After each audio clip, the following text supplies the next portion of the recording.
Il est 4 heures et nous allons donc commencer. Je suis très heureux d'accueillir aujourd'hui Éric de Chassey, qui est le directeur de l'Académie de France à Rome, la Villa Médicis, qui est aussi professeur d'histoire de l'art à l'École normale supérieure de Lyon. Peut-être que vous l'avez déjà entendu dans ces murs, puisque je l'avais invité il y a quelques années, lorsque je faisais cours sur l'année 1966, et il avait fait une très belle conférence sur l'état de la peinture en France en ce milieu des années 1960. Et c'est pourquoi j'avais pensé qu'il était bon de le faire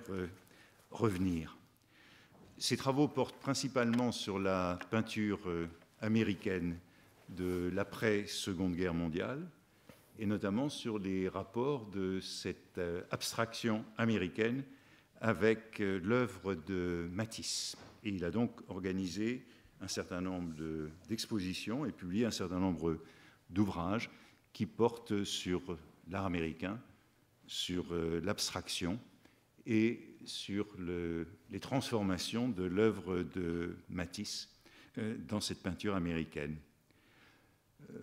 Il a également organisé un certain nombre de travaux sur d'exposition et publié un certain nombre d'ouvrages sur la peinture française de cette après-Seconde Guerre mondiale, notamment sur Soulages, Pierre Soulages, et sur le groupe Support Surface. Lorsqu'il était venu il y a quelques années pour parler de 1966,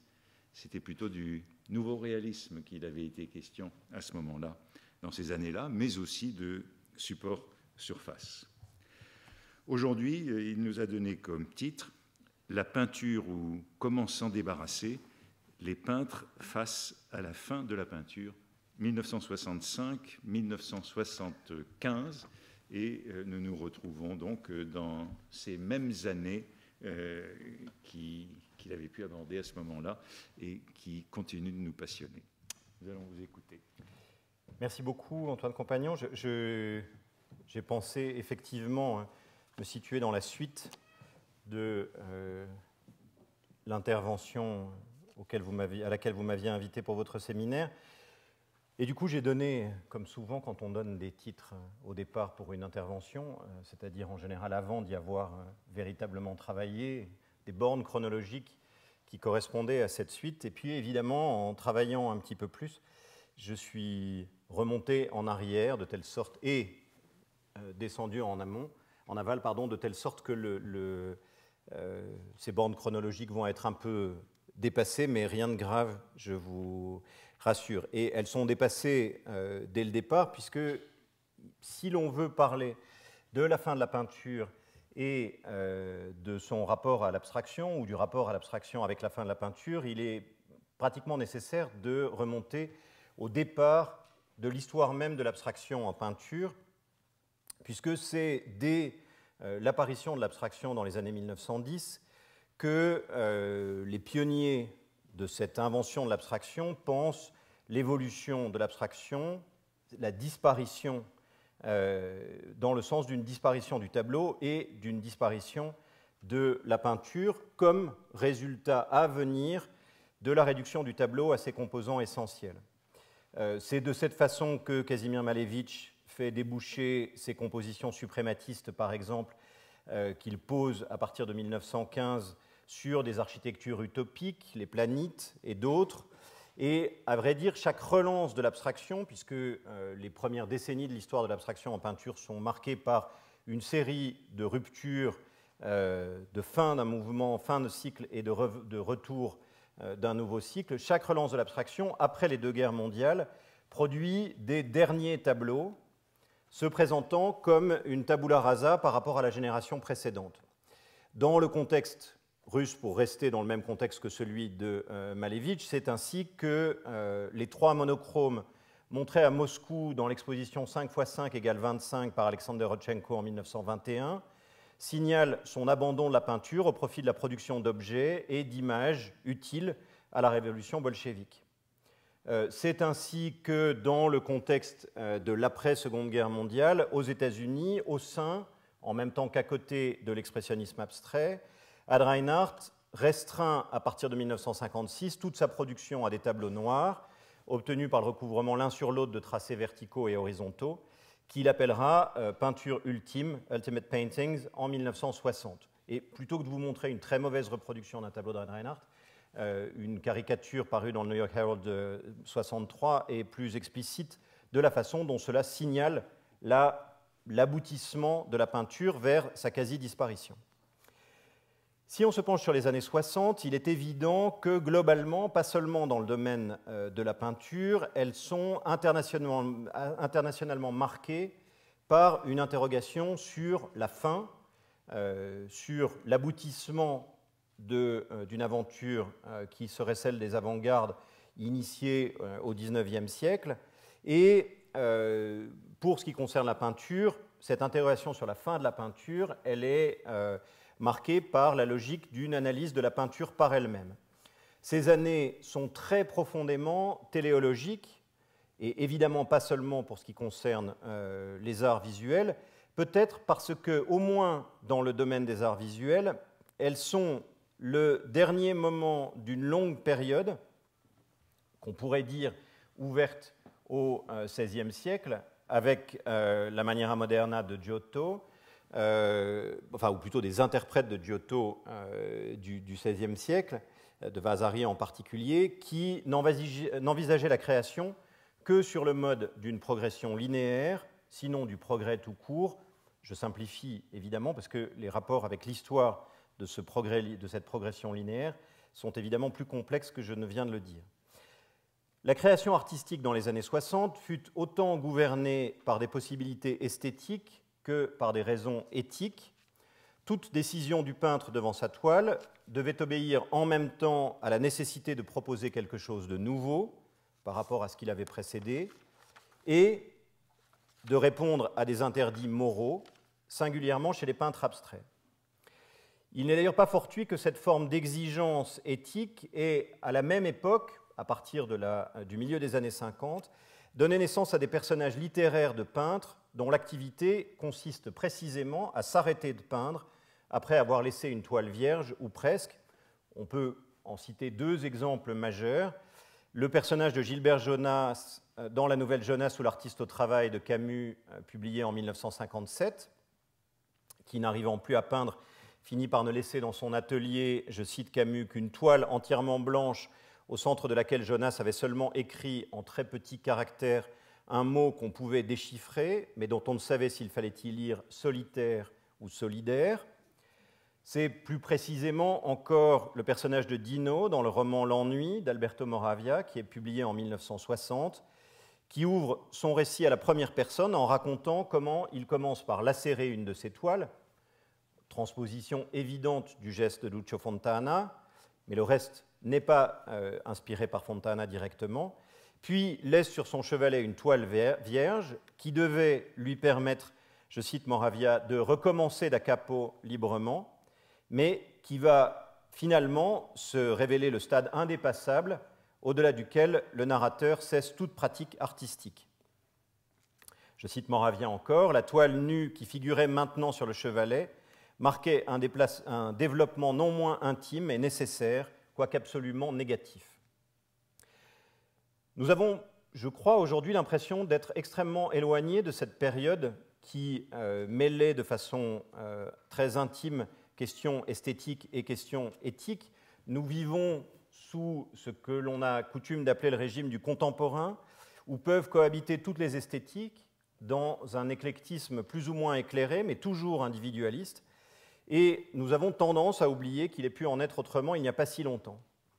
Encore que ce point de vue ait produit une sorte de grand récit auquel nous sommes toujours priés de croire, mais cette fois-ci plus pour des raisons morales. Ce grand récit qui nous dit qu'au cours des années 1960, la peinture abstraite serait morte, condamnée à la disparition et au dépassement par des pratiques artistiques qui rejetaient l'objet tableau au profit de l'idée,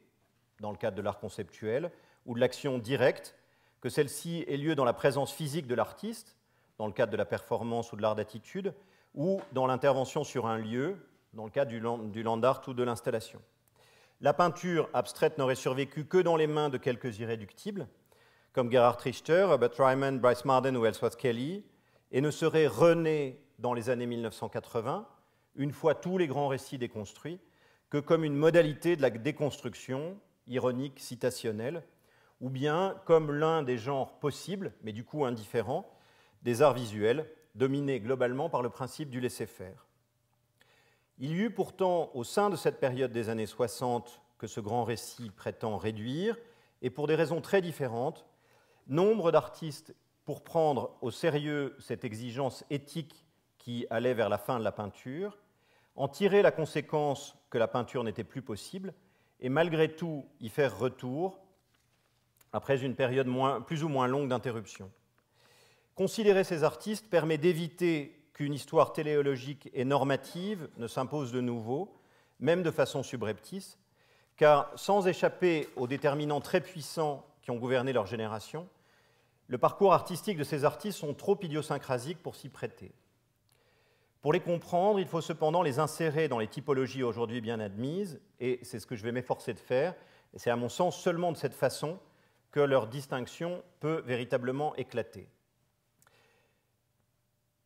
L'une des premières situations d'imposition de l'idée de fin de la peinture, c'est celle qui conduit à passer de l'expressionnisme abstrait, au sens d'une tendance internationale, et pas seulement au sens de l'expressionnisme abstrait américain, à la question centrale du corps. À partir de la fin des années 50, 1950 je veux dire, la compréhension de l'expressionnisme abstrait comme une peinture d'action, selon les mots du critique américain Harold Rosenberg, et avec comme vecteur de diffusion principale les photographies de Jackson Pollock au travail, en même temps que l'influence profonde des mouvements extérieurs aux arts visuels, musique et poésie en particulier, vont conduire un certain nombre d'artistes à abandonner la peinture et le support matériel pérenne pour des interventions dans l'espace réel. Il y a plusieurs exemples d'artistes qui ont cependant pris en compte la dimension corporelle comme conclusion logique d'un dépassement nécessaire de la peinture, mais sans éprouver à l'égard de celle-ci de rejet vindicatif, sinon éventuellement pendant une brève période, même si les interprétations les plus courantes de leur travail, voire ce qui constitue leur légende,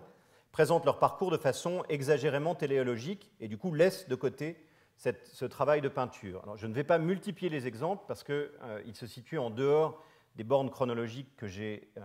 données moi-même à cette conférence, mais on pourrait travailler sur un certain nombre d'artistes de Gutai au Japon, à la fin des années 50, sur certains des protagonistes de l'actionnisme viennois au début des années 1960, ou à une figure en Allemagne comme Franz Erhard Walter,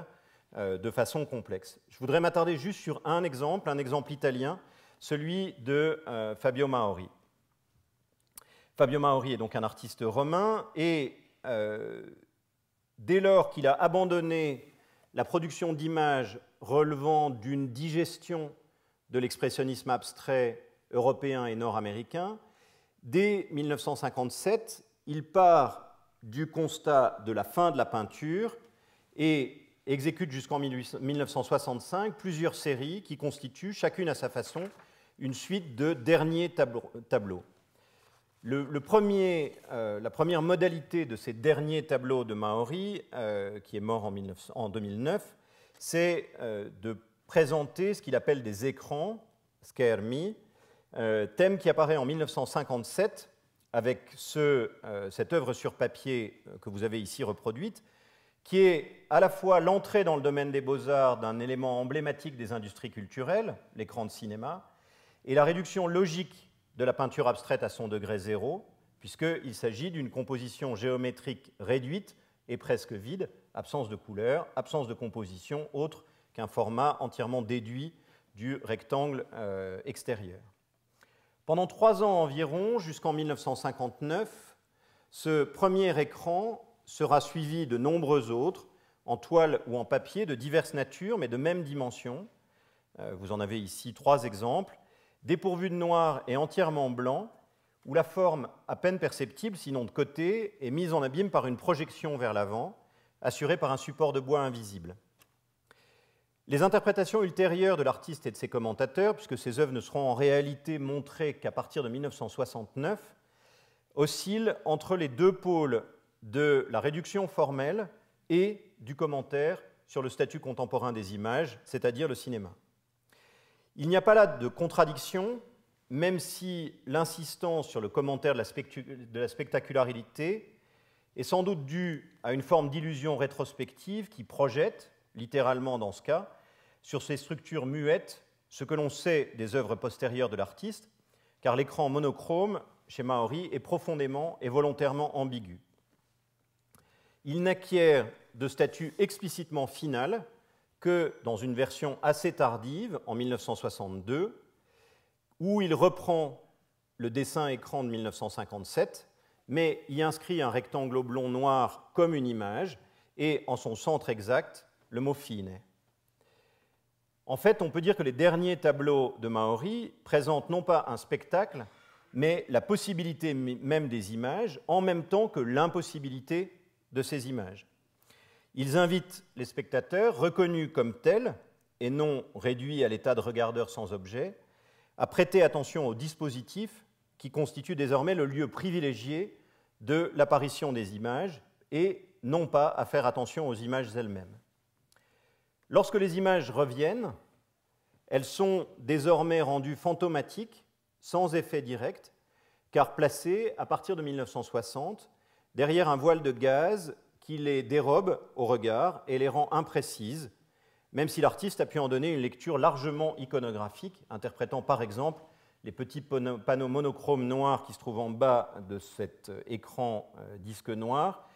comme représentant les personnages en train de regarder un spectacle au cinéma. Mais c'est une interprétation très très tardive qui date des années 1980-1990. Les derniers tableaux que sont les écrans de Fabio Maori sont donc suivis de leur propre mise en abîme, avant que l'artiste ne tire les conséquences du dépassement des images peintes qu'il représente de fait, en abandonnant la peinture au milieu des années 1960, pour une forme souvent très théâtralisée de la performance, à partir de la première représentation en 1964 de sa pièce L'Île, et surtout à partir de la performance historique, Performance Storica de 1971, intitulée Qu'est-ce que le fascisme?, qui rejoue des jeux fascistes de 1938. Jusqu'à la fin de sa vie, Maori n'opère pas globalement de retour à la peinture. Il n'opère de retour à la peinture que par moments brefs et surtout par allusion. Soit que la peinture constitue le décor des représentations. Après tout, dans Qu'est-ce que le fascisme?, on a bien une peinture géométrique au sol, noire et rouge et blanche, sauf que c'est une peinture d'un genre un peu spécial, et une peinture en fond de scène, sauf que là encore, elle est explicitement un fond d'écran cinématographique, soit qu'elle devienne le support, par autocitation explicite, d'un détournement interrogatif lié à une déconstruction de l'idéologie que les images mêmes les plus apparemment neutres recèleraient. C'est le cas, par exemple, de Manipulation de culture, commencé en 1971 et finalisé en 1976 sous forme d'un livre d'artiste de 42 planches. Donc vous avez ici une vue d'exposition qui est plus tardive, qui sont toutes réalisées selon le principe de la juxtaposition d'une image reproduisant une photographie trouvée dans des magazines fascistes et d'un panneau monochrome noir dont les dimensions ne dépendent pas d'un principe de composition, mais simplement d'un principe d'ajustement aux dimensions imposées par l'entrée de ces images dans un format prédéterminé. Ayant abandonné la peinture à partir du milieu des années 1960, Maori ne la fait donc revivre que pour interroger le langage et l'idéologie qui s'y trouveraient présentes, sous les images aussi bien que sous l'absence d'images, selon une volonté anti-universaliste et anti-moderniste que l'on retrouve dans l'une des occurrences les plus explicites du retour de la peinture dans son travail, une grande installation de 1985 intitulée Entartete Kunst, présentée à la galerie Maria Coccia de Rome, et qui présente deux grandes peintures, les premières depuis longtemps, deux grands monochromes, l'un jaune et l'autre rouge, le premier sur fond rouge, le second sur fond jaune, on ne le voit pas sur cette image. Cela dit, ils ne sont pas présentés comme des purs tableaux abstraits autonomes, mais sont surmontés de panneaux portant l'inscription qui donne son titre à la pièce, et regardé par une petite figurine représentant Goebbels visitant l'exposition munichoise de 1937 qui a donné son titre à la pièce. L'installation est d'ailleurs complétée, ce qu'on ne voit pas sur cette image, par une présentation du dessin écran de 1957, comme si Maori voulait déconstruire les présupposés idéologiques qui sous-tendaient inconsciemment ce qui était son premier et dernier tableau à la fois, celui de 1957, et montrer ainsi, je le cite, que l'art est capable de tout réabsorber, y compris sa propre négation. Le deuxième mouvement dont je vais m'occuper maintenant, pour y montrer aussi des exemples de arrêt-retour, c'est celui qu'on appelle le minimalisme. Aux États-Unis, en effet, l'interprétation majoritaire de l'expressionnisme abstrait est, à partir de la fin des années 1950, celle du critique Clement Greenberg, et pas celle de Harold Rosenberg dont j'ai parlé tout à l'heure. Dès le début des années 1960, celui-ci donne une définition du modernisme complètement téléologique et profondément prescriptive, formulée exemplairement, par exemple, dans un texte de 1962 qui s'appelle « Après l'expressionnisme abstrait ». Je cite Greenberg. « Il a été établi à présent, semblerait-il, que l'irréductibilité de l'art pictural ne consiste qu'en deux normes ou deux conventions qui lui sont propres, la planéité et la délimitation de la planéité. » Aux États-Unis, cette téléologie esthétique allait avoir pour conséquence, dans un premier temps, une réduction généralisée de la peinture, puis son abandon que Greenberg rejetait pour sa part, mais qui tirait en fait la conclusion logique de ses propres affirmations, y compris de celle qui venait aussitôt à la suite de la définition du modernisme que j'ai citée, selon laquelle le simple respect de ces deux normes suffit pour créer un objet qui peut être perçu comme un tableau. Ainsi, une toile tendue ou clouée existe déjà en tant que tableau, sans pour autant être nécessairement un tableau réussi. Donc, si on peut faire un tableau sans mettre de peinture du tout, il n'est évidemment plus de raison de mettre de la peinture. Après une brève période où le tableau avait été amené au stade du monochrome, et on pourrait multiplier les exemples d'artistes qui le font, il fut largement rejeté au profit de ce que Donald Judd appellera les objets spécifiques en 1965, ceux du minimalisme ou des pratiques conceptuelles, tandis que certains peintres embrassaient littéralement cette esthétique du silence dont la critique Susan Sontag se faisait dans un article portant ce titre paru en 1967, la principale thuriféraire, expliquant, en partant de la littérature pour arriver aux arts visuels, que l'art est plus que jamais, je la cite, un exercice d'ascétisme. À travers lui, l'artiste devient purifié, purifié de soi et finalement purifié de son art. En 1967, Robert Morris, dont on voit une œuvre sur la droite de l'image de cette exposition à Athènes, pouvait d'ailleurs écrire un article dans lequel il proclamait, comme une déclaration finale, « La peinture est devenue une antiquité ». Pour lui, comme pour la majorité de ses contemporains, elle pouvait bien continuer à exister, mais elle était frappée d'obsolescence, et ceux qui la pratiquaient ne faisaient que la maintenir artificiellement en vie. Peut-être vaut-il la peine de préciser qu'il était de toute façon interdit de faire de la peinture figurative. Donc je parle là, enfin dans ce contexte-là, je parle là d'une peinture abstraite du type de celle de Joe Baer que vous voyez sur la gauche de cette image. En 1966, il y eut pourtant une grande exposition bilan de l'état de la peinture aux États-Unis et en Angleterre. La France était laissée de côté. Organisée au musée Guggenheim de New York par le critique Lawrence Alloway, qui s'appelait Systemic Painting, la peinture systématique, ou la peinture à système. Les peintres rassemblés par Alloway semblaient plutôt majoritairement se résigner à une sorte de suspension du deuil de la peinture de chevalet,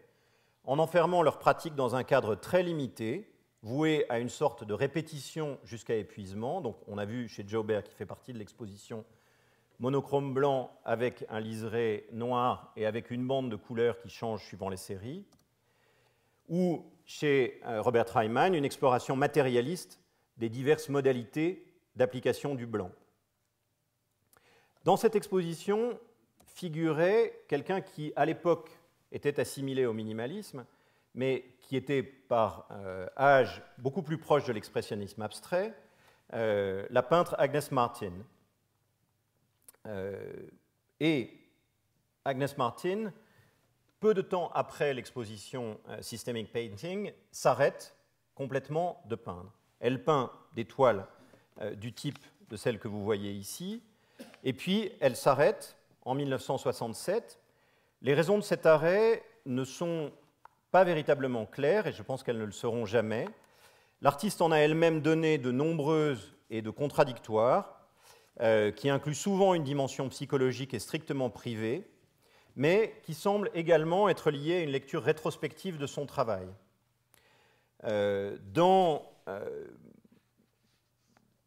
Martin est arrivé en 1966 à une réduction très forte de ses moyens, avec des tableaux qui sont désormais constitués uniquement d'une grille bord à bord tracée au crayon sur un fond grisâtre. Pour expliquer son geste décisif et apparemment brutal, elle dit par exemple à l'un de ses amis à l'époque « Maintenant, j'ai fini mon travail ». Donc, une fois cette aventure téléologique menée jusqu'à son terme, il n'y a pas de raison de la continuer. En 1983, elle dira plus brutalement encore « J'ai quitté New York en 1967 parce que chaque jour, je sentais soudainement que je voulais mourir et cela a été lié à la peinture. » Les formulations, c'est sans doute une mauvaise traduction, mais l'anglais est lui-même un anglais qui est très peu clair de ce qu'il veut dire exactement. On sent que la confusion est effectivement très grande. Pendant les années qui suivent, tandis que Martin s'est retiré dans le désert du Nouveau-Mexique, ces tableaux de 1967 sont donc interprétés comme des derniers tableaux, les auteurs choisissant alternativement de mettre en valeur leur potentiel métaphorique ou leur nature quasi conceptuelle. Ce n'est qu'en 1971, sans plus d'explications que pour l'arrêt, que Martin recommence à réaliser des images, d'abord une série de sérigraphies, fondées sur la division d'un carré par de minces lignes parallèles ou orthogonales, qui seront éditées en 1973, puis en 1974, ayant reconstruit un atelier à partir de rien, ça veut dire effectivement pas seulement reconstruire la peinture, mais reconstruire même les moyens de la peinture, des tableaux constitués d'une juxtaposition de bandes à peine colorées, tableaux qu'elle va continuer dans la même veine jusqu'à sa mort en 2004, cette fois-ci sans plus d'interruption. Deuxième exemple d'artiste qui s'arrête de peindre et qui ne reviendra à quelque chose qui ressemble à de la peinture que très longtemps après, Robert Irwin, dans le contexte un peu différent de Los Angeles, qui réduit peu à peu ses compositions expressionnistes abstraites des années 50, pour arriver dans les années 60 à des types de tableaux comme celui que vous avez ici reproduit. La plupart d'entre eux sont très difficilement non reproductibles. On n'y voit littéralement rien si on les reproduit en photo. Ça appartient à une série qui s'appelle Peinture de lignes tardives, Late Line Paintings. Puis à des tableaux dépourvus de peinture, mais qui restent bien encore des tableaux abstraits, et qui sont simplement des supports en plastique pour des projections lumineuses. Et puis, à partir de là, il fait quelque chose qui ressemble à ce que fait Agnes Martin. Il part dans le désert pour se promener en faisant au départ un certain nombre de conférences. Et lorsqu'il revient en 1970, c'est uniquement pour faire ce qu'il appelle des situations, c'est-à-dire pour remplacer la présence de peinture dans les lieux d'exposition par une modification de l'espace même d'exposition, que vous voyez par exemple sur ce plan ou ici sur cette image récente. En 1966, le critique Philip Leider avait bien vu que les tableaux d'Irwin relevaient du genre du dernier tableau,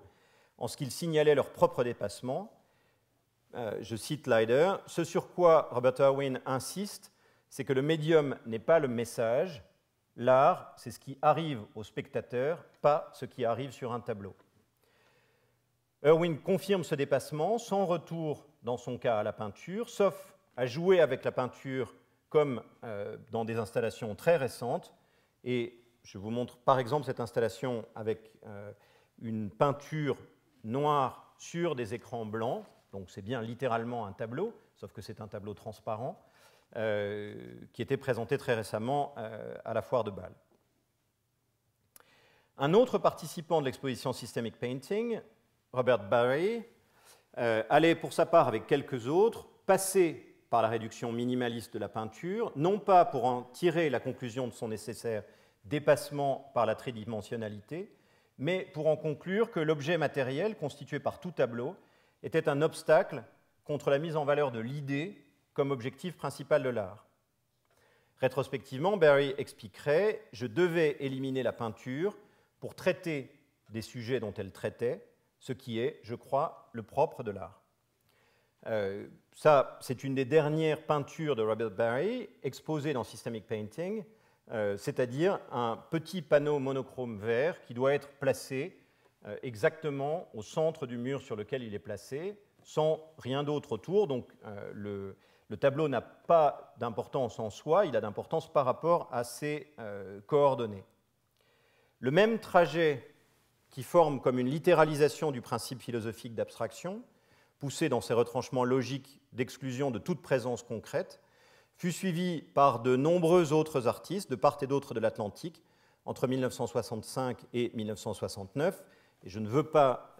multiplier les exemples, simplement vous montrer par exemple l'une des dernières peintures de Lawrence Weiner,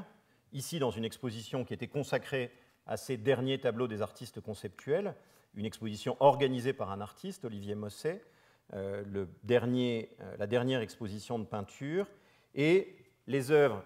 que Lawrence Weiner réalise à partir de 1969, dans, par exemple, une œuvre, ici dans une version de 1970, c'est-à-dire simplement un morceau de papier sur lequel sont inscrits des instructions, et une version très postérieure des années 2000, qui est une version dans laquelle désormais Weiner, mais ça n'est pas un retour à la peinture, a donné une forme matérielle beaucoup plus codifiée et beaucoup plus esthétisante à ces principes.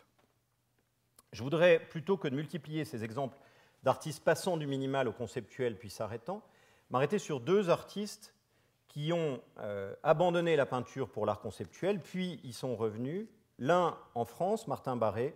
l'autre en Italie puis aux États-Unis, Marcia Afif. En prenant en compte le rapport d'une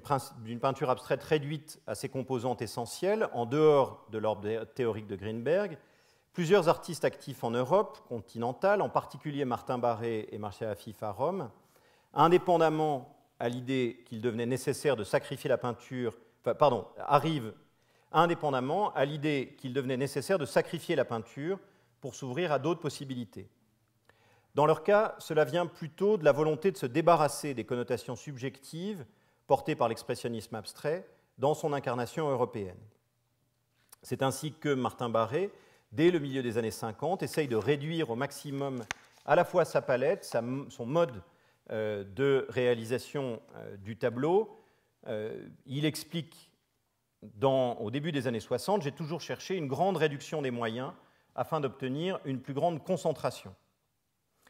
Dès 1956, d'une façon pour le moins isolée en France, ce souci se double d'un sentiment de venir après la fin historique de la peinture,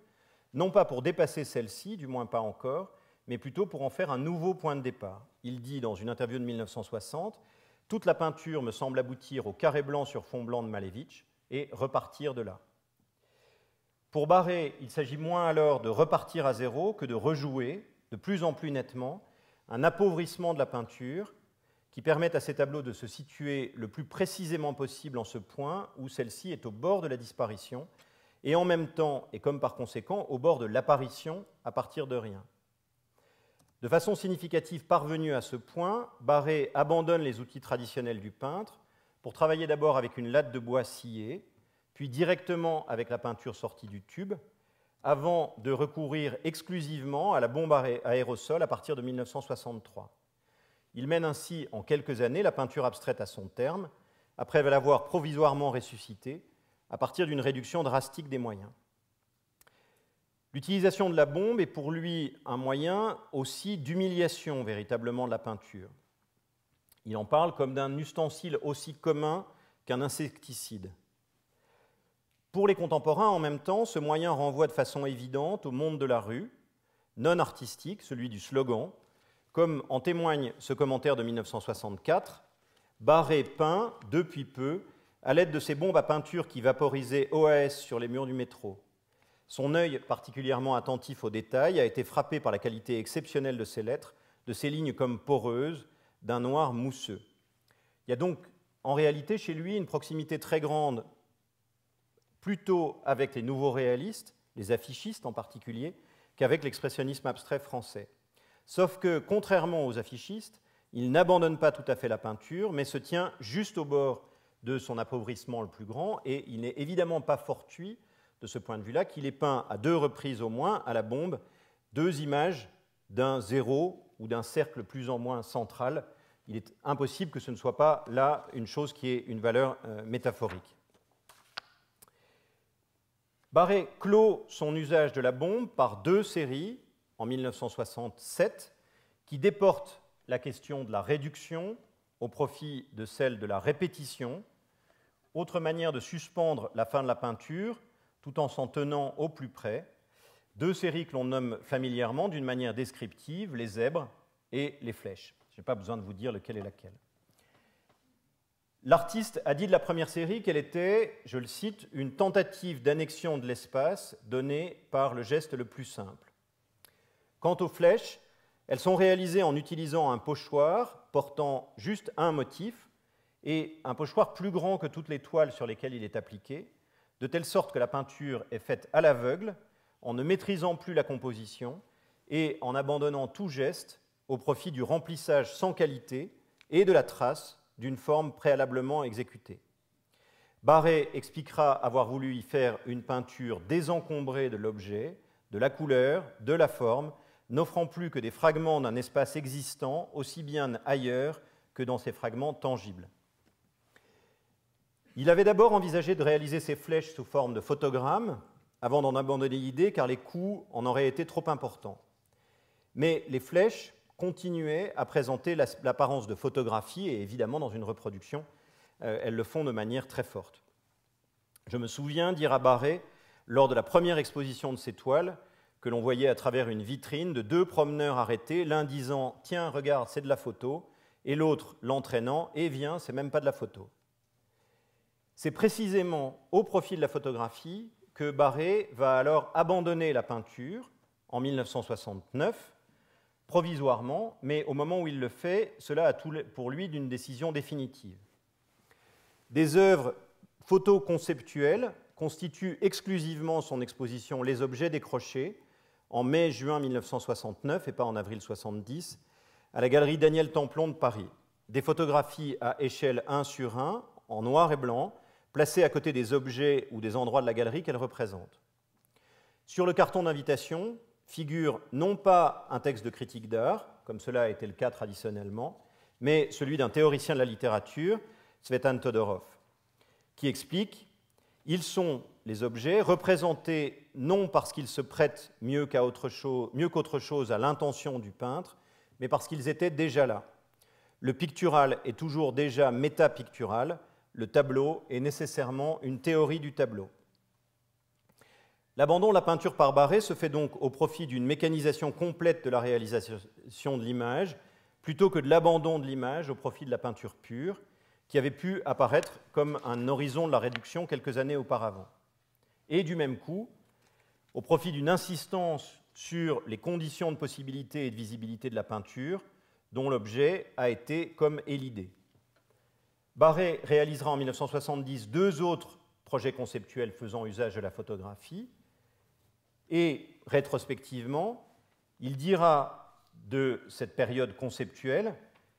il l'écrit en 1974, « J'ai pensé il y a quelques années, je le cite donc, que la peinture était finie. Entendons-nous bien, je voulais dire en tant que technique, je souhaitais utiliser uniquement du matériel photographique. La photographie correspondait encore à l'idée de réduire les moyens de la peinture à 0, mais je retombais dans des moyens finalement plus compliqués, tout au moins dans l'état actuel de la technique. Mais cette période m'a permis de prendre un certain recul par rapport à mon travail pictural. » Faisant en effet rapidement le constat que cet arrêt de la peinture ne produit pas les effets escomptés, notamment parce qu'au lieu d'être un geste isolé, elle rejoint un courant conceptuel de plus en plus identifié comme un nouveau genre artistique, et aussi parce que l'ambition tautologique qui porte ce courant se manifeste rapidement comme un leurre, Barré reprend en 1972 à la fois la forme du tableau et l'application de couleurs, il revient à la couleur, après une courte période d'arrêt complet de toute réalisation, sinon de réflexion, et on voit bien comment ce retour est, sur un mode différent, un écho de ce qu'il a produit dans ses derniers tableaux de 1967, c'est-à-dire les zèbres. Mais sous une forme voilée, etc. Ce n'est pas seulement la reproduction qui empêche de distinguer véritablement les couleurs, c'est le fait que jusqu'en 1977, toutes les toiles sont recouvertes d'un voile translucide, passé après chaque touche de pinceau ou chaque marque de crayon, de façon à effacer le travail. Marcia Afif procède elle aussi, à partir de 1962 et de son installation à Rome, après des études menées en Californie où elle est née, à une réduction de la peinture à ses éléments essentiels sur la base de la couleur. Et on peut interpréter très rapidement et très brièvement toute sa période italienne, qui va de 1961 à 1969, jusqu'à son dernier moment, comme une sorte de première période déconstructive naïve. Elle met à profit toutes les ressources de la logique moderniste de la réduction du tableau à ses composantes propres pour retourner celle-ci contre elle-même. Simplicité des couleurs et des formes, utilisation d'une échelle monumentale, même si les dimensions ne le sont pas toujours, comme vous le voyez sur ce mur composé exclusivement de petits tableaux, lien de la composition avec le cadre physique du tableau, non-distinction entre figure et fond, mais tout ça n'aboutit pas à une clôture du tableau abstrait sur son autonomie, mais à une proposition d'images qui sont abstraites pour le spectateur, mais qui évoquent quelque chose de familier. Et si elles évoquent quelque chose de familier, c'est parce qu'effectivement, elles sont liées à l'environnement ordinaire de l'artiste, sous la forme d'une duplication de la composition pour certains tableaux de 62-63, ceux qui se trouvent à gauche de cette image, qui sont simplement des reprises de jeux, de différents jeux, et puis ensuite, en empruntant gamme chromatique aux compositions à des affiches, des magazines ou des panneaux de signalisation, et en allant complètement indépendamment de Martin Barré, dans la volonté d'une réduction des moyens à la fin de la période, en passant, elle aussi, à l'usage de la bombe plutôt que celui du pinceau, donc pour toute la forme centrale qui est grise argentée de cette toile de 1968. Au début de 1969, Marcia Afif fait une expérience qui l'a conduit à abandonner la distinction entre les formes et les couleurs, pour aboutir à une série très courte, mais importante, de grands tableaux quasi monochromes dans leur effet, qui résultent en réalité d'une couverture complète de la surface par plusieurs couches de couleurs appliquées à la bombe, pour en évacuer au maximum la matérialité et l'aspect gestuel, puis recouvertes d'une couche de blanc vaporisé. Il s'agit pour elle de rendre l'équivalent de la sensation éprouvée au cours de voyages en avion à travers les nuages, qui a fait parallèlement l'objet d'une série de photographies, faites en novembre 1968 et janvier 1969, puis au début des années 1970. Ces tableaux seront pour un temps ces derniers tableaux, comme si elle était arrivée à la limite possible à la fois de l'ambiguïté de sa méthode. On est, quand on est en face des tableaux, devant une chose abstraite, mais qui évoque très directement des images, même si ça n'est pas dans la volonté de l'artiste, et de ce qu'il était possible de faire en peinture sans que celle-ci soit se transforme en simple objet, soit au contraire demande sa dématérialisation complète pour être fidèle à l'expérience qui l'a fait naître. Lorsqu'elle retourne en Californie pour y reprendre des études à l'université d'Irvine en 1969, Marcia Afif abandonne la peinture et se tourne elle aussi vers des expériences photo-conceptuelles ou des expériences d'installation, notamment dictée par sa rencontre avec d'autres artistes, et notamment par Robert Irwin, dont j'ai parlé précédemment. Elle se consacre entièrement, pendant un peu plus de 2 ans, à la photographie, au film ou à l'environnement sonore, adoptant dans toutes ses réalisations une logique sérielle systématique qui met l'accent sur la décision préliminaire à la réalisation. Certaines de ces réalisations photoconceptuelles poursuivent des expériences de caractère privé qu'elle avait commencées à Rome, comme des photographies d'objets, de devantures et de vitrines, ou encore de maisons d'une même rue, mais en leur donnant un caractère systématique. Et l'une de ces séries présente un parallèle surprenant avec les travaux photoconceptuels menés par Barré pendant sa période, lui aussi, d'abandon de la peinture. Ces photo-remplacements, photo-replacements, qui font l'objet d'une exposition personnelle à l'université d'Irvine, en Californie, en 1971, et qui sont des images des murs de la galerie d'exposition, où elles sont montrées, avec les détails architecturaux en noir et blanc, qui documentent donc de manière la plus tautologique possible l'espace d'exposition. Il s'agit, dira récemment l'artiste, de photographier ce qui était là et de le retourner à son origine. Lorsqu'elle s'installe à New York à l'automne 1971, tout en continuant certaines de ses expériences photoconceptuelles, Afif reprend cependant la peinture, certaines du fait que se débarrasser complètement de celle-ci serait finalement une erreur. Elle est dans un premier temps insatisfaite de ses premiers essais parce qu'elle cherche à renouer avec la peinture en reprenant une méthode ancienne qui consiste à trouver d'abord une image, puis à la peindre, et rien de cette période qui va de l'automne 1971 au 1er janvier 1972 n'est conservé. Le 1er janvier 1972, qui marque donc un retour ou une renaissance, elle décide finalement de repartir à zéro à partir d'un constat qu'elle affirmera clairement dans un texte rétrospectif de la fin des années 1980. La situation était que j'étais arrivé à la fin de la peinture et que malgré tout, je me retrouvais confronté au besoin de recommencer, to start again. Elle prend donc une décision contraire à celle qu'elle avait utilisée dans ses quasi-monochromes de 1969, ces derniers tableaux provisoires, pour réaliser ce qui va être du coup une succession de premiers tableaux, de façon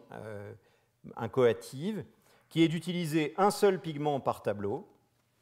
sur toujours le même format, 122 cm par 122 cm, et de répéter ce principe jusqu'à épuisement des couleurs disponibles. Donc c'est une série qui est menée pendant toute l'année 1972. Et à partir de là, elle va réaliser d'autres séries qui sont à chaque fois ouvertes, qui sont chaque fois fondées sur un mode particulier d'application de la couleur sur un certain support, selon le modèle du process art de Robert Morris, qui avait déclaré la mort de la peinture ou la peinture comme antiquité, mais en appliquant paradoxalement celui-ci à la peinture au lieu d'en faire l'économie, afin de présenter au spectateur un objet d'observation, voire de contemplation. Dans un texte très important de 1978, qui est paru dans la revue Art Forum et qui s'appelle Beginning Again, recommencer,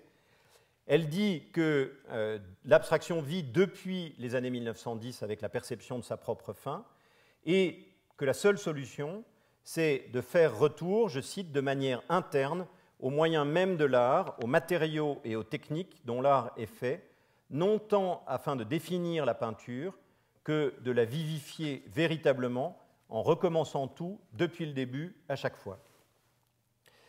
La publication par Marcia Afif de cet article dans la revue Art Forum conduit un certain nombre d'artistes new-yorkais à se réunir autour d'elle pour mener des discussions autour de leur propre pratique de la peinture, centrée sur le monochrome, et pour réaliser plusieurs expositions de groupe qui vont conduire les critiques à identifier un groupe qu'ils vont nommer peinture radicale, radical painting. Parmi ces peintres, le dialogue de Marcia Afif est particulièrement fructueux avec Olivier Mosset, sur lequel je vais m'attarder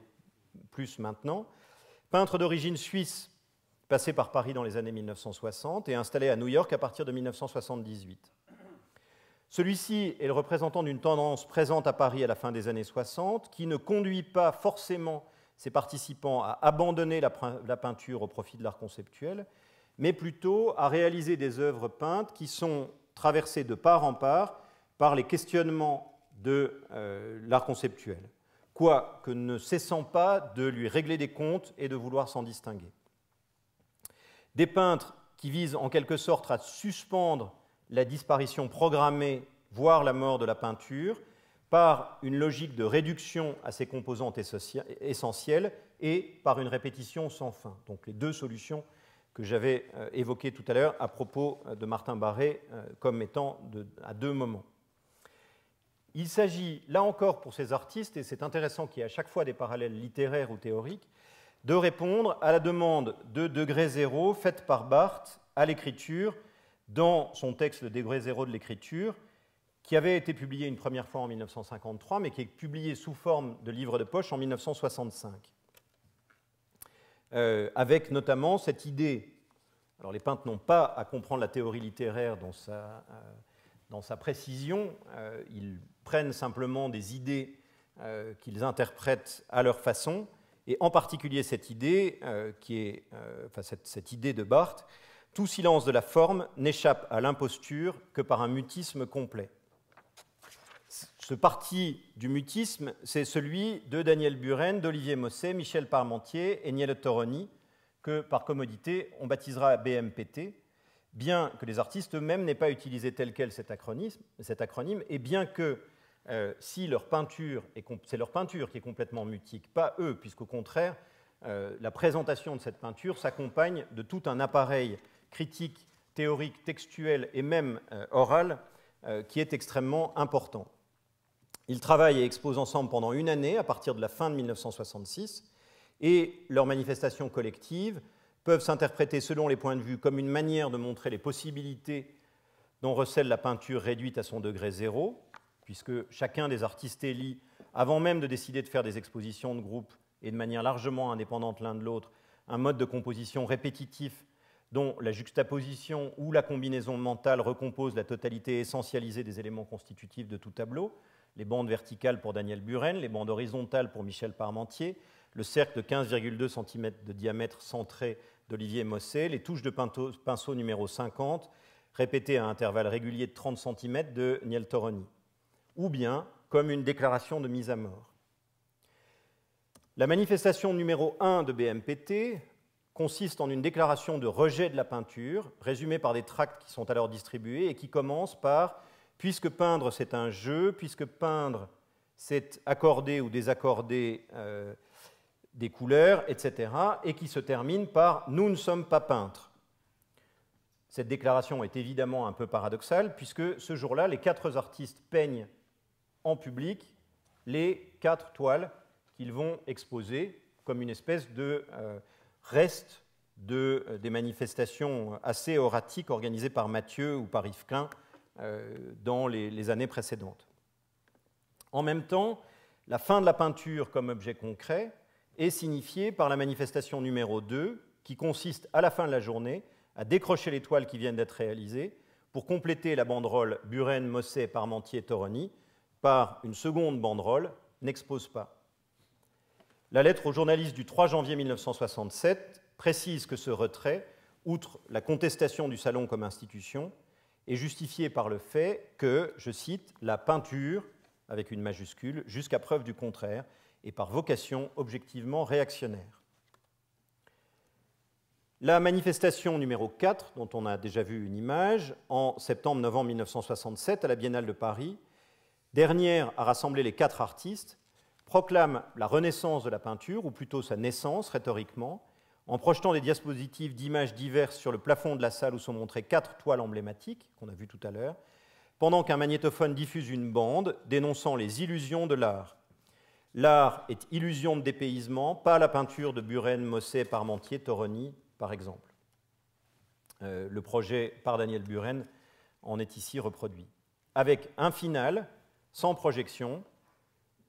l'art est distraction, l'art est faux, la peinture commence avec Buren, Mosset, Parmentier, Toroni. Donc, du 2 janvier 1967, nous ne sommes pas peintres, à septembre 1967, la peinture commence avec nous. Vie, mort et renaissance de la peinture ont donc tenu pour BMPT en l'espace de quelques mois et en fait de quelques journées de réalisation.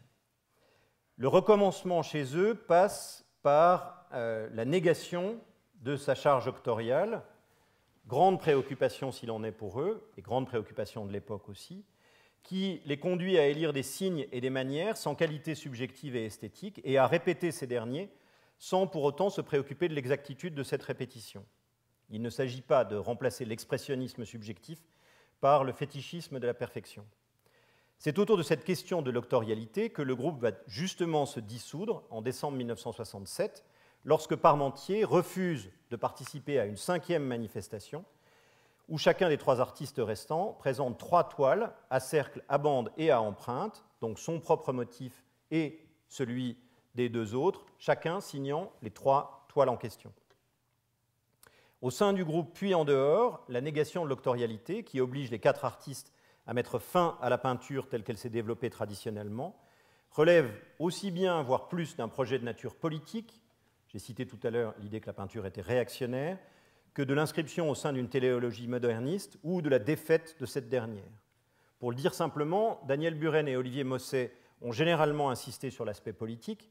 pendant que Parmentier mettait l'accent sur un rapport éthique à l'histoire, tandis que Toroni poursuivait imperturbablement, sans beaucoup parler, la dissémination de l'empreinte du pinceau numéro 50 espacé de 30 cm sur tous les supports possibles.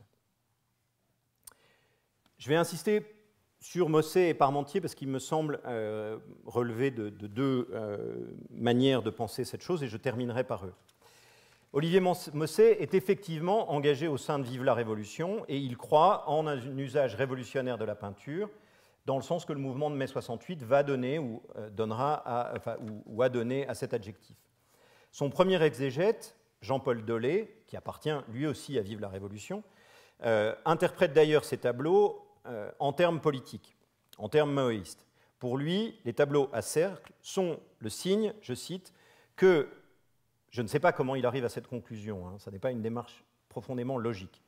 les révolutionnaires doivent s'emparer pour les besoins de leur lutte de tous les ferments incendiaires de quelques œuvres. Ouvriers, paysans, soldats, travailleurs en général ont alors la possibilité de devenir des producteurs artistiques préparant les jours du communisme.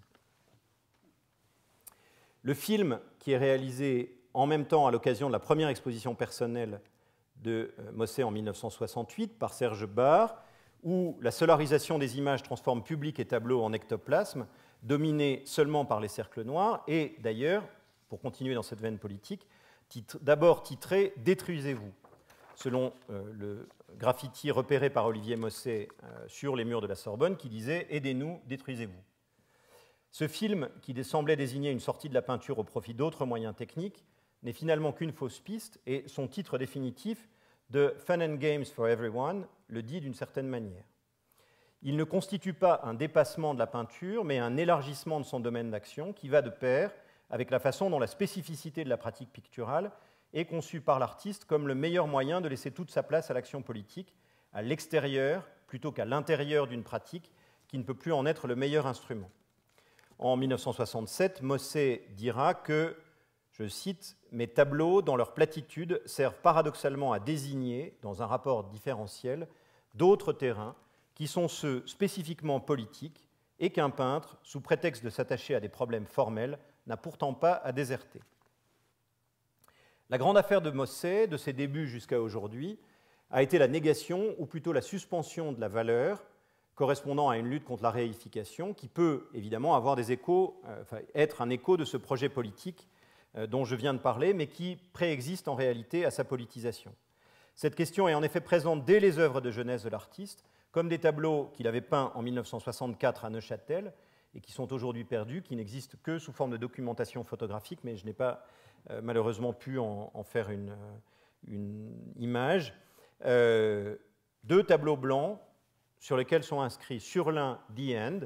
donc c'est exactement la même chose que Maori, sauf que, comme je l'ai dit tout à l'heure, les tableaux de Maori ne sortent qu'en 1969, donc il n'y a pas une contamination, c'est juste que ce sont les mêmes problèmes, et l'autre est avec la mention RIP, comme une déclaration de mort de la peinture préexistant à son renoncement. Les premiers tableaux que Mosset montre à Paris en 1966 sont d'emblée un degré zéro de la peinture, ils ne portent que la lettre A, avant que ce motif soit remplacé, la même année, à la fin de l'année, par le cercle noir placé au centre d'une toile blanche carrée de 1 mètre de côté. Jusqu'en 1974, l'artiste répétera cette composition plus de 200 fois, Les seules variations, alors il y a la variation de la main, et puis c'est le fait que certaines toiles sont agrafées, la toile est agrafée, et d'autres, la toile est clouée. Mais c'est à peu près la seule différence. Ça fait des différences de prix sur le marché. Il expliquera en 1977, la répétition, c'était aussi se couper des problèmes de passé et de futur, cesser d'envisager la production d'un tableau comme un progrès ou une régression, donc échapper au jugement de valeur et à la notion de progrès, vieille notion capitaliste. Chaque tableau réalisé selon cette méthode est donc à la fois le premier et le dernier tableau, peut-être, Mossé dira, le deuxième tableau, puisqu'il ne change pas tout en étant un petit peu différent. Le cercle est à la fois une forme première et une forme indiquant la fin, que la répétition vide de tout sens iconographique, de telle sorte que la peinture d'Olivier Mosset, entre 1966 et 1974, est à la fois téléologique, puisqu'elle intègre des impératifs éthiques et ascétiques, d'une obligation de peindre d'une certaine façon, et anhistorique. Ça n'est qu'en 1973 que Mosset va diversifier ses motifs, et d'une façon qui est évidemment une façon assez ironique, pour rejouer l'histoire de la peinture. Et comme il s'agit de rejouer l'histoire de la peinture, le premier motif qu'il choisit, c'est celui des bandes verticales, ce qui va conduire à une accusation de plagiat par Daniel Buren. Alors, accusation de plagiat qui est évidemment ce que Mosset cherche, puisqu'il a, comme je l'ai dit tout à l'heure, la question de l'octorialité était une de leurs questions communes en 1967, avec, donc ça c'est une toile de Buren, évidemment en mauvaise reproduction, de toute façon rien ne les distingue. Alors, il y a une très grosse distinction qui est que dans les toiles de Buren, ce sont des toiles trouvées sur le marché et seules la première et la dernière bande sont peintes en blanc, en tout cas pendant cette période, alors que chez Mosset, toutes les bandes sont peintes. Donc il s'agit bien de peinture de bout en bout, ce qui n'est pas le cas chez Mosset. La polémique va prendre un tour assez humoristique, mais assez violent en même temps, avec production de faux tracts, fausses invitations, communiqués de presse, etc. Lettres ouvertes, etc., etc. Puisqu'il s'agit de revisiter les différents genres de la peinture, Mosset va petit à petit passer de ces tableaux de bandes verticales à des tableaux monochromes. C'est à ce moment-là qu'il devient proche de Marcia Afif. Et là, on ne peut absolument pas le voir en reproduction. Les tableaux monochromes de Mosset pendant toute une période sont en fait des tableaux à bandes verticales, mais dont les bandes sont de la même couleur. Et donc, évidemment, il n'y a pas de distinction du tout. Voilà. Dans les moments de discussion avec Marcia Afif à New York, Mosset explique « Ce que j'essaye de faire, c'est de peindre. Je cherche à obtenir des tableaux qui ne soient que de la peinture. » Et à partir de là, il ne s'interdit effectivement rien, utilisant tous les moyens des compositions géométriques pour faire, jusqu'à aujourd'hui, pas en arrière, pas en avant, sur place, jeu avec des référents extérieurs à la peinture abstraite, insistante sur l'histoire même de la peinture abstraite, ou dans un cas comme celui-ci, un peu de tout ça à la fois, plus une référence à Marcel Duchamp. À l'issue des activités collectives de BMPT, Parmentier va pour sa part prendre la décision de suspendre pendant un temps particulièrement long sa pratique de peintre. Il n'est sans doute pas indifférent qu'il soit arrivé à ses premières toiles à bande horizontale en décembre 1965, à partir de ce que Pierre Watt a identifié comme un processus délibéré et systématique de dégradation du tableau abstrait par le recouvrement et l'arrachage qui a été mené à partir de 1962. Les toiles qu'il peint en pliant horizontalement un grand rectangle de toile, puis en recouvrant les parties laissées visibles avec de la laque automobile déposée à la bombe, sont elles aussi des premiers ou des seconds tableaux. Quoique formellement très simple, le principe des bandes horizontales obtenues par pliage relève, selon l'artiste, d'une réflexion critique sur la peinture. Il porte et nie certaines aventures passées du geste et du montré. Il est peinture, suite et fin, couvrant. Il est très exactement suite, primaire et oblitérant. Il est aussi strictement l'envers de la peinture, sa fin. De 1966 à 1968, dans le cadre des manifestations de BMPT et hors de celles-ci, Parmentier répète le système de pliage et de recouvrement par bande monocolore, changeant seulement la couleur chaque année, bleu en 1966, gris en 1967, rouge en 1968, afin, expliquera-t-il, que cette couleur ne se charge pas d'une signification préférentielle ou symbolique. La répétition est pour lui un principe strict, une règle morale qui ne peut souffrir aucune exception, comme il l'explicite dans le tract par lequel il rompt avec ses partenaires à l'occasion de la manifestation 5 dont j'ai déjà parlé. B, M et T se trouvent maintenant étrangers au véritable mécanisme de la répétition, étrangers au non-choix. Dès lors que cette trace est reconnue, on ne cherche plus, on répète. Moi, je fais des bandes qui représentent des bandes, et puis encore des bandes qui signifient des bandes, et puis encore des bandes qui ne sont que des bandes, etc. Bref, je ne choisis plus. Il ne choisit plus, mais en novembre 1968, sans presque donner aucune explication à cette décision, à laquelle pourtant il va se tenir pendant 15 ans, jusqu'en 1983, il arrête complètement de peindre. L'une des rares justifications fournies pendant le temps même de l'interruption, en 1972, quand il est invité pour exposer au Grand Palais, insiste sur son hostilité à l'égard du système de l'art et sur la nécessité pour l'artiste de se situer dans une attitude d'opposition qui relève implicitement de la posture politique, signalée seulement par une référence à la subversion. Dans la lettre, il écrit « La trace limite devait cesser d'être produite. Cessant, elle dénonçait et avouait ses limites en situation. Elle dénonce et avoue les limites où elle se situe. Elle préserve autant que possible sa qualité subversive. »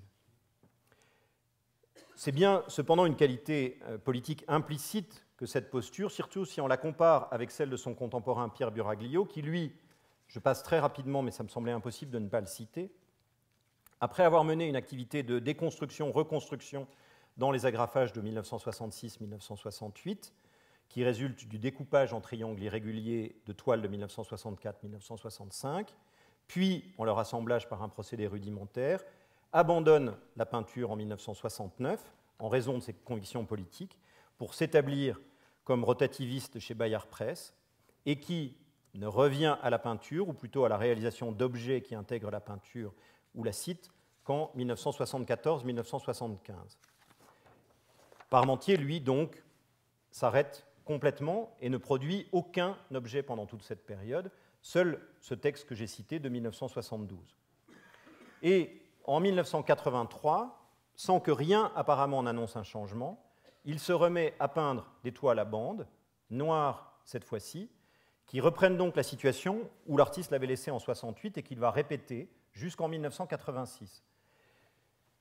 J'ai lu tout à l'heure sa déclaration mettant en garde contre une interprétation métaphorique de son usage des couleurs. À mon sens, il est quand même difficile de laisser de côté le fait que ces derniers tableaux en 1968 sont des tableaux rouges et que ces premiers tableaux en 1983 sont des tableaux noirs. Et qu'à l'inverse, les tableaux de 66-68 se présentent bien comme des premiers tableaux et que du coup ils changent chaque année et changent de couleur, mais que les tableaux de 83-86 se présentent bien, eux, comme des derniers tableaux et que du coup le fait qu'ils soient noirs va pratiquement de soi, pour ainsi dire. Il s'agit avant tout d'une manière de revenir à la peinture sans pour autant revenir sur sa mort, car les toiles, dit-il, s'annulent, relèvent de la pratique du palimpseste pour écrire la même chose. C'est dans le rapport à l'histoire que les choses ont changé, puisque la répétition se fait après une fin et non pas simplement dans une continuité. Revenir à la peinture, c'est pour Parmentier sortir de l'histoire, non pas par volonté personnelle, mais parce que celle-ci serait finie. En ce sens, malgré qu'il en est, il se situe dans une position postmoderne, tout en reconnaissant que la téléologie prévaut, non plus pour indiquer un futur, mais pour en nier toute possibilité, condamnant l'artiste à la répétition. Les derniers mots de son dernier texte publié, l'année même de sa mort, en 1999, résument cette position, qu'ajouter, peut-être du moins encore, mais encore. À rebours donc d'une vulgate simplificatrice qui pose que la peinture est morte dans les années 1960 au profit de l'art conceptuel, de l'art d'attitude ou des installations, les parcours particuliers de nombre d'artistes permettent ainsi d'examiner à nouveau frais les aventures de la peinture après la fin de la peinture, qui voit ceux-ci mener d'abord à son terme la réduction de la peinture à son degré zéro, puis en proposer un dépassement dans des pratiques conceptuelles ou performatives, avant qu'elle ne fasse retour sous une forme renouvelée, qui prend en compte son possible et nécessaire deuil, mais sans s'y enfermer, renvoyant à la fois à l'autonomie de la pratique picturale et à la désignation in absentia de tout ce que celle-ci n'est pas, en particulier l'espace de la vie réelle, où se mènent les activités du quotidien. Une peinture après la fin de la peinture, donc. Chacun de ces artistes entretient ainsi, chacun à sa manière et dans son ordre, un lien profond avec la question de la fin programmée de la peinture et sa poursuite, malgré tout ce qui s'y oppose. On retrouve d'ailleurs dans leurs œuvres de nombreux signes de connivence qui suggèrent des problématiques communes, sans forcément de lien concret, dont les réponses ne peuvent finalement excéder un registre limité de moyens. Je voudrais, pour conclure, en proposer une typologie provisoire dont l'ordre n'obéit, je m'empresse de le souligner pour éviter toute méprise, ni à une logique d'apparition chronologique, ni à une hiérarchisation généralisable. Le premier d'entre eux est évidemment le rejet de la gestualité comme inscription de la subjectivité de l'artiste dans ou sur le tableau. Il s'agit pour tous, en particulier dès lors qu'ils peignent des tableaux, encore ou à nouveau, d'aller jusqu'à la neutralité, mais sans pour autant éliminer la réalisation personnelle, en se tenant au bord de la dépersonnalisation, sans jamais franchir ce bord. Le deuxième signe commun est le rapport au ready-made, ou plutôt à l'already made, puisque tous, à un moment ou à un autre, emploient des formes, des couleurs ou des modes d'exécution qui sont prélevés dans leur environnement, le plus immédiat et le plus commun. Il s'agit moins, ce faisant, de se placer dans l'héritage de Marcel Duchamp comme celui qui a redonné la parole aux spectateurs, encore que cette lignée ait pu être active dans certains cas, ceux de Mossé et de Maori en particulier, que de s'assurer que, comme chez Duchamp, on a affaire à un inframince, mais à penser le tableau abstrait comme un tableau comme ne se distinguant presque pas, de manière inframince, pour reprendre la formule de Marcel Duchamp, de toutes les autres catégories d'objets, de telle sorte qu'il n'installe pas un rapport hiérarchique par rapport à la réalité de la vie, qu'il rendait plus important que les activités menées en sa présence ou en son absence dans son régime traditionnel.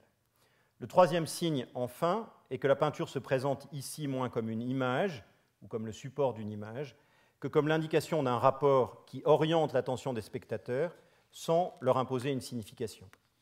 Martin Barré en a résumé laconiquement le principe. Il faut que le travail efface le travail, que les gens puissent dire « j'en aurais fait autant ». Merci.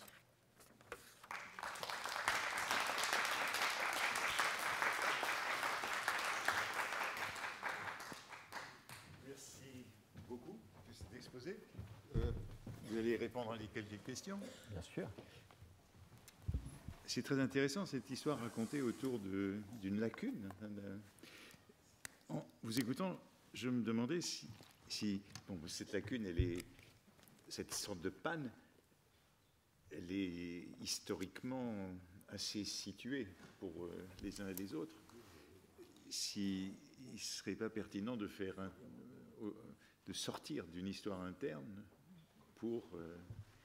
réfléchir aux conditions du marché, aux conditions historiques de ce qui se passe dans ces années-là. Parce que la panne correspond, la panne elle est dans des trajectoires d'individus et de groupes, mais elle est aussi un moment historique.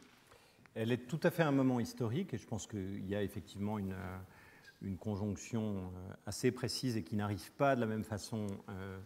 à d'autres périodes. Volontairement, dans ce cadre-ci, j'ai voulu rester en grande partie à l'intérieur de l'histoire de l'art au sens strict du terme. Évidemment, il faut, et je ne l'ai fait que par petites touches, évoquer des conditions extérieures, à la fois les conditions politiques, puisqu'évidemment, très souvent, c'est lié à des prises de position politiques, aussi bien d'ailleurs aux États-Unis qu'en Europe, et également à des questions qui sont, mais alors ça ne vaut que pour les États-Unis et pas du tout pour la France, parce que le système y est très différent, l'évolution du marché, et en particulier aux États-Unis, c'est une des choses dont Agnès Martin a parlé à plusieurs reprises, c'est l'importance prise par le marché comme conduisant à une forme de retrait moral de la part de l'artiste. Parmentier a un petit peu parlé de ça. Alors, ces questions sont toujours très relatives, c'est-à-dire que le marché des années 60 de l'art, si on le voit du point de vue qui est celui du marché de l'art des années 2010, c'est à peu près rien du tout. C'est très rudimentaire, les valeurs sont très limitées, etc. Mais ça prend un rôle assez important. Ce qui me frappe beaucoup, c'est que ces conditions extérieures varient effectivement suivant les pays, et que le point commun, mais peut-être que ça vaudrait la peine de le dire plus clairement, et vous m'en donnez l'occasion, le point commun véritablement de ces modes d'arrêt et de reprise, il est bien dans une logique interne. C'est-à-dire qu'il obéit à cette logique interne, quels que soient les événements qui se passent à l'extérieur. Enfin, je veux dire en dehors du système de l'art strictement. Alors ensuite, mais je ne suis pas assez familier avec cette question, si les événements externes avaient une prégnance telle, sans doute aurait-il produit le même effet dans les autres domaines artistiques. Or, ils n'ont que très minoritairement produit cet effet dans les autres domaines artistiques. On peut trouver des exemples d'écrivains qui se sont arrêtés d'écrire ou de cinéastes qui se sont arrêtés de faire des films dans ces années-là, mais ce sont des cas extrêmement isolés, ce qui n'est pas le cas, c'est ce que j'ai essayé de montrer dans ce domaine-là.